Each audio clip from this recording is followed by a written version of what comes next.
તો વડોદરામાં બેનર ફ્રીના નિયમોનું સરેઆમ ઉલ્લંઘન જોવા મળી રહ્યું છે। વડોદરા આંતરરાષ્ટ્રીય મેરેથોનના આયોજકોએ કોર્પોરેશનની મંજૂરી વગર ઠેર ઠેર હોર્ડિંગ્સ અને ટી ગેટ લગાવતા વિવાદ વકરી ગયો છે।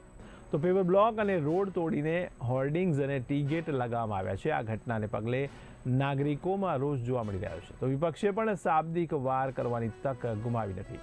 તો વીએમસી વિપક્ષ નેતાએ આક્ષેપ કર્યો છે કે મેરેથોનના સંચાલકો સાથે મંત્રીઓની સાંઠગાંઠ છે, એટલે અધિકારીઓ ડરી રહ્યા છે। કાયદો દરેક માટે સમાન હોવો જોઈએ।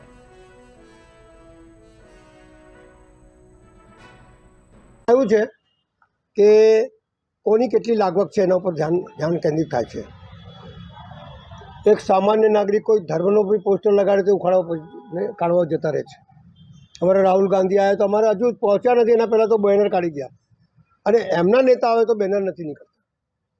એવી જ રીતે આ જે મેરેથોનના જે સંચાલકો છે એમની જોડે મિનિસ્ટરો ફરે, એમની જોડે મુખ્યમંત્રી ફરે, તો આ અધિકારીનો બીવે છે। આ બ્લોક તોડીને એની અંદર જે કર્યું છે, ખાડા ખોદીને બાંબુ લગાડે છે, એ કોને પૂછીને લગાડે ભાઈ? આ નુકસાન કોણ ભોગવશે? કમિશનર ભોગવશે પોતાના ખિસ્સામાંથી, કે પછી આ ચૂંટાયેલા પ્રતિનિધિ ભોગવશે? કાયદો બધા માટે સરખો છે।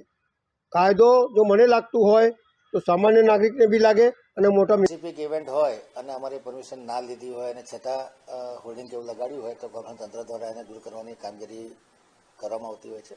એમના એજન્સીના ધ્યાનમાં આવે કે ભાઈ અમારા હોર્ડિંગ ઉતરી રહ્યા છે, ત્યારબાદ કોન્ટેક્ટ પણ કરવા આવતા હોય છે, અને યોગ્ય રજૂઆત લાગે તો એ રજૂઆતને ધ્યાને લઈ અને સ્થાયીમાં દરખાસ્ત ચડાવી અને પરમિશન આપીએ કે નહીં એની પુખ્ત ચર્ચા વિચારણા કરી અને સંકલનમાં નિર્ણય લઈ અને આ વસ્તુઓ અમે મંજૂર અથવા ના મંજૂર